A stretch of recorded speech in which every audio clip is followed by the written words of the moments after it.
an ability to control our minds that enables us to say, all right, I'm going to sit tonight and I'm going to meditate. And I'm not going to stand up until I've had that experience of awakening. Or, slightly more gently, okay, I'm going to meditate every day until I get it. Maybe it won't be today. But I'm going to embark on that path because I know that that awakening is my highest truth. So humans are seen as that pinnacle of spiritual evolution because we have that ability. And that is our purpose. That is why we've been given this human birth, is to be able to have that experience, to be able to wake up. We don't all do it. But that's okay, because the universe is very patient. It's what we have the law of karma for in reincarnation. You don't do it this life, no problem. The universe is happy to wait for you to come back next life and do it next time. If you want to just use this one as eat, drink, and be merry, that's okay. You'll come back. It's like if you want to not learn long division, you can just keep doing 5th grade as many times as you want to do 5th grade until you learn long division, and then eventually you'll go into 6th grade. So the universe is like that. You want to just keep doing this about the pleasures, about the emotions, about the external attainments. You can keep doing it. You'll just keep coming back. So our purpose, the highest purpose, is to realize who we are so that we don't have to keep coming back and doing it. The highest purpose of each grade in school, teachers of 5th grade could tell you exactly, here's what someone who graduates 5th grade is supposed to know. Here's what someone who graduates 6th grade is supposed to know. If you don't know these, we can't send you on. In the same way, here's what someone who has been born as a human is supposed to experience. Oneness with the divine. An awareness, an experiential awareness of that oneness. Not just I read it or I heard it, but I know it. An awareness of my oneness with the divine, with all of consciousness. An awareness that there's nothing but God. Nothing but that energy, that consciousness, that love, whatever term we use, it doesn't matter. Say soul, say spirit, say consciousness, say divinity. Doesn't matter what word we use. But that's ultimately our purpose. And so it doesn't matter for that what your career is. You can be an awake doctor. You can be a doctor mired in illusion. You can be an awake mailman. You can be a mailman mired in illusion. Either way. What matters is that regardless of what our career is, regardless of what our job is, that we use every minute that we have to get closer to the truth of who we are. Through whatever sadhana, whatever spiritual practice we do, through our seva that purifies us, purifies our mind, brings us into oneness with the creation. Through whatever way we practice, that's our purpose. If you find a career in which it's easy for you to experience that, wonderful. If not, use whatever career you have to experience that. May not be easy. And it's not that you should do anything, because in addition to being pure consciousness, we also have bodies. That's also true on just a different level, a different turn of the dial of the TV channels or the radio dial or however we imagine it. And in that physical form, in that body, in that wave form, there are values, there are ethics, there's teachings of Dharma, of how we live, not just my individual Dharma, but universal Dharma. When we talk about Sanatan Dharma as an eternal way of life, well, what does it embody? It embodies non-violence, truthfulness, non-stealing. You look at the yamas and the niyamas of the path of yoga. These are the 10 commandments of a dharmic life. So we choose a career that, of course, is in alignment with our values, in alignment with our ethics, in alignment with the Dharma. Because that keeps us grounded, it keeps us anchored, it keeps us living dharmic lives. But our ultimate purpose is to know the truth of who we are.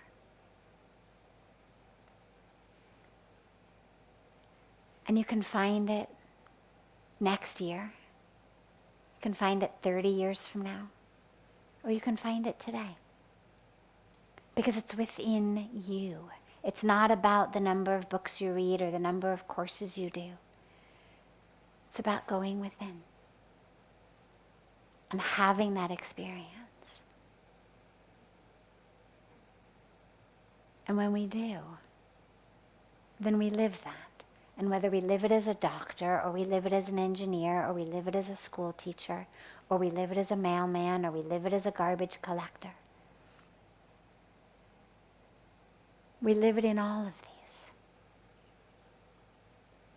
And that's ultimately what we're here for. Because then as we move through the world, whether as the CEO or the window washer, we're moving through the world as divinity, oneness, soul, spirit, love, truth, interacting with divinity, soul, spirit, love, truth. Instead of body interacting with body, role interacting with role, drama interacting with drama, separateness interacting with separateness. And so that's what you could call living your purpose, living your truth. Spirituality in action, all of these terms. That's what it looks like. It's moving through the world from that place of knowing who I am. Because here's the last beautiful piece. When I know who I am, I also know who you are. Because if I'm consciousness, if I'm soul, if I'm spirit, if I'm love, if I'm divinity, well, then I'm able to see that in you. Because it's not just all of the divinity of the universe has somehow coalesced right here in this 5'2" physical frame. When you experience that divinity, it's not about within this tiny container that somehow consciousness and divinity has just gone, now it's in here. It's an awareness that I'm not this. It's an awareness of me connecting with that which is. And yes, it's inside as well, and it's outside as well, because it's everything. Which means that it's in you as well. And so when I'm able to connect with it in me, I'm able to see it and then connect with it in you. So living our purpose becomes our purpose for us, for our truth and our awakening. It's also the greatest gift that you can give to this world and to this planet. Because when you live as consciousness, as soul, as spirit, as love, as truth, as divinity, in your interactions with people, you create space for them to also live as that. If I'm identifying as body and I'm seeing you as bodies, you feel it. I mean, we all know what that feels like. I think women are a little bit more attuned to it than men are, just because we're tragically so used to be seen as bodies. But you know it, you feel it. When someone is looking at you as a body, you feel it. You know that. And then what happens, very interestingly, is we start, even if it's just for a split moment, our own awareness starts going to the body. When someone is looking at you and identifying you as body, our own attention goes, oh my God, have I gained weight? Have I lost weight? Is there something stuck in my teeth? Are these clothes wrong for me?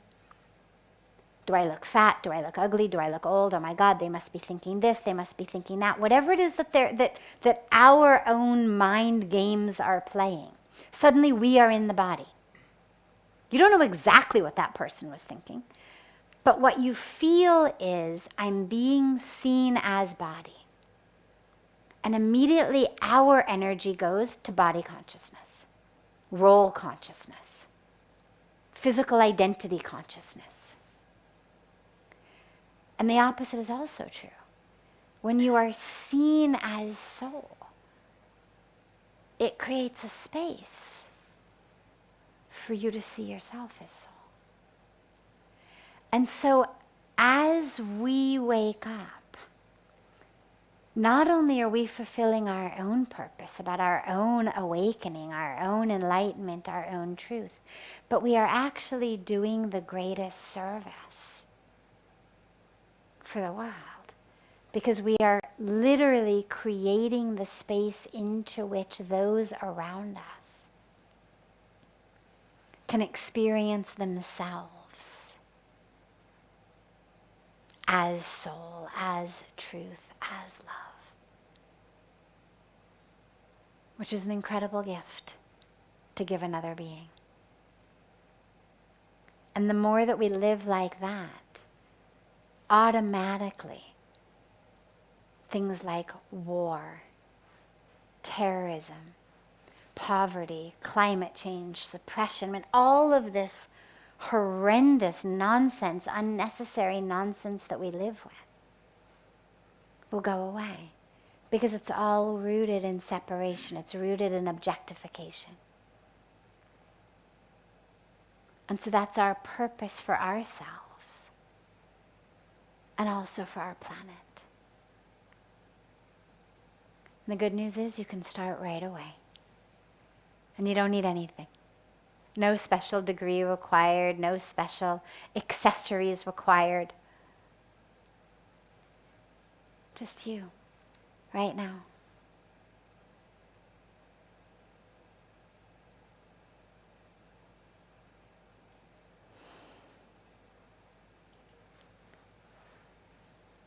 I'm happy to take any questions that are here. Yes. How can I love my partner better and not more? How can I love my partner better, but not more? Why wouldn't you want to love them more? Is it better?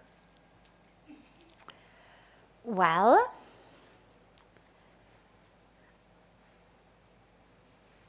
Maybe because of attachment. yeah, so let's look at this. Love, can love be contained? Does love have, and real love, does it have any weight, any volume, any size? It doesn't, right? Can't measure love. I mean, if someone says, I love somebody to the moon and back, right? As we say to our kids, oh, to the moon and back, love you to the stars and back. You still can't show it to someone. If I say, well, show it to me, prove it, put it on this scale. How much does it weigh? How tall is it? What's its density? You can't show it. There is no physical measurements of it. Because love, ultimately, is infinite. Love is energy. And so the dilemma, if I'm trying to put a cap on love, I'm actually suppressing the most beautiful divine flow of the universe.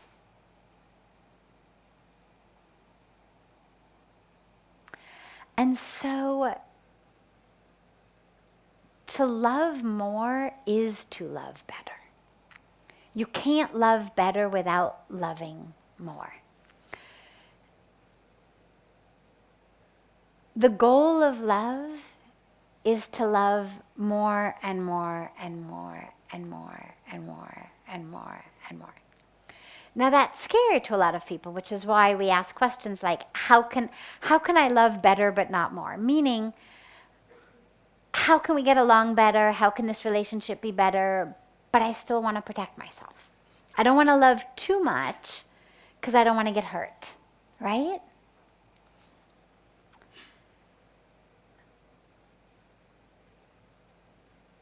You only get hurt in love if in addition to love, there's expectation. Here's what it looks like. So when you are in the physical presence of the one you love, and then that person or you get up and you go to the bathroom, or you go to the kitchen, or you go to work, or you go to school, do you feel love any less? Right? Okay. Now, that air conditioner over there, if you went over to the back of the room and you stood right under the air conditioner, you'd feel a lot more cold air than you feel over here. Because the cold air is coming out of that air conditioner. It's being produced inside that machine, and it's coming out of the machine.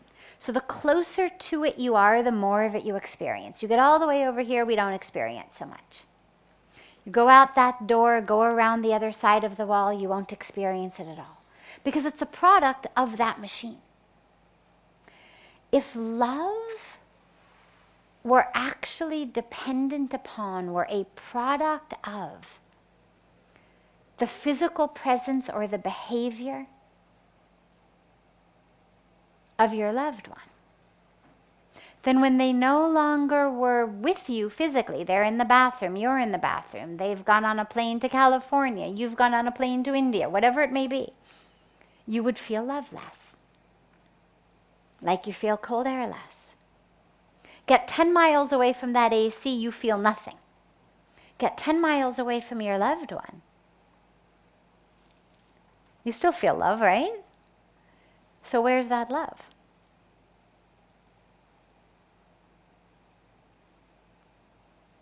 Where's the love? Everywhere, absolutely. But who is it dependent on? You feel it, right? Now you get up and you go away, and you still feel it. So if it's not in your pockets, you're carrying it inside you. Right? I mean, either you've glued it to your arm, you've stuck it in your pockets, you've tied it around your waist, you've shoved it in your socks, or it's inside you. So that love is actually within you. And that's the beautiful aspect of love, because it's within us. Yes, that other person has catalyzed it. Through the relationship with the other person, we are able to turn on our internal love manufacturing factory. But ultimately, it's within us. That factory is within us. And as you said, everywhere. Yeah, it is everywhere. Because I'm tapping in everywhere. to my connection with capital L love.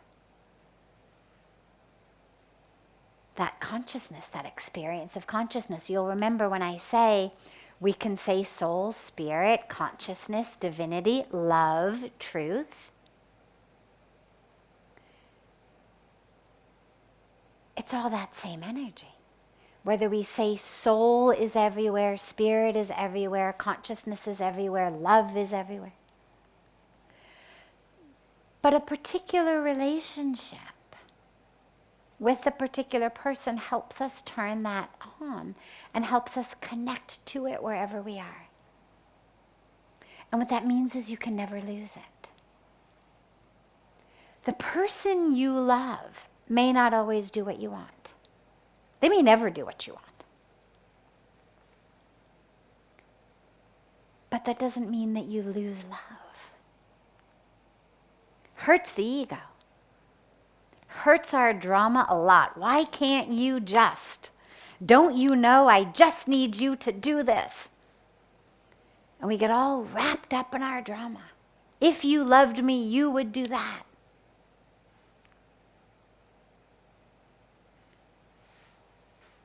But that's the drama of the ego. That's not about love. That's grasping, that's fear, that's identity, that's lack, that's scarcity. That's my sense that I'm not full unless you act like this, talk like that, do this, treat me like this. That's me.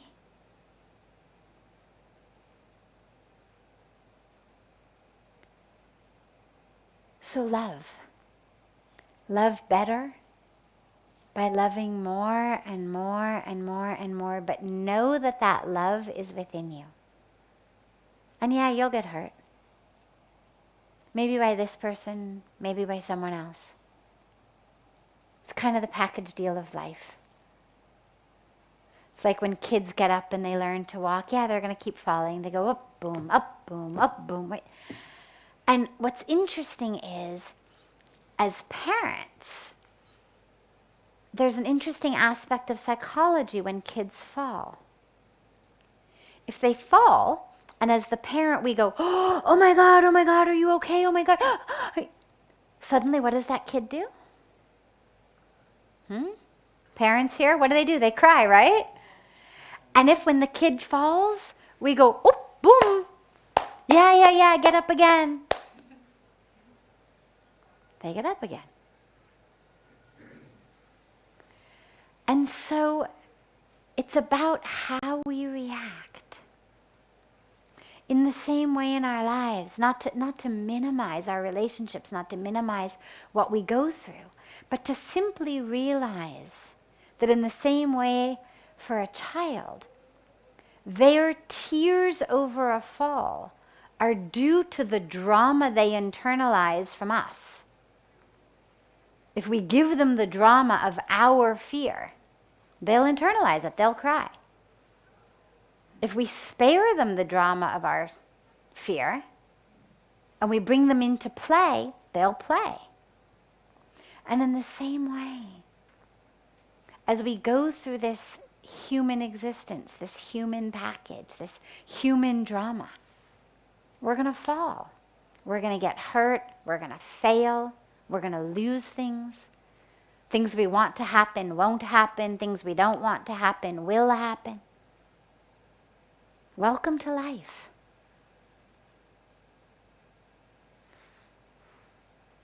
This is sort of the small print of life.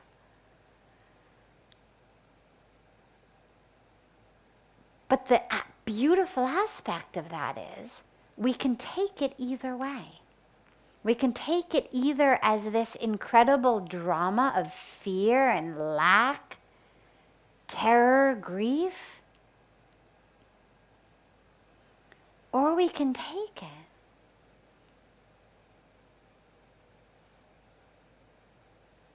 as just part of the falls. I don't mean that we're going to be able to bounce back from everything with like this. Things hurt. And that's also part of the package deal. But if we don't get caught up in the drama of it, if we don't get caught up in what I wanted to happen in it, what was supposed to happen in it, what I needed from it, why I need you to act in a certain way for me to feel okay. Because that's how most of us live. We live literally by telling the people around us how to act for me to feel okay. But of course we do it by saying, oh, you should do this for your own good. That is the right way to be. When actually it's just, I'm uncomfortable. I need you to be in a certain way so that I can feel comfortable, because watching you do that makes me uncomfortable. Well, that's my work to do. That's my opportunity. If I go around just trying to change how everyone else is, I lose the opportunity to really go deep. So we love fully, because that is our purpose. And we love people, and we love trees, and we love rivers. We love every expression of God, and as many expressions of God as we possibly can. And we love them in different ways.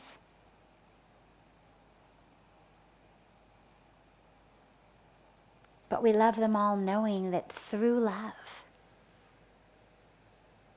we are fulfilling our purpose.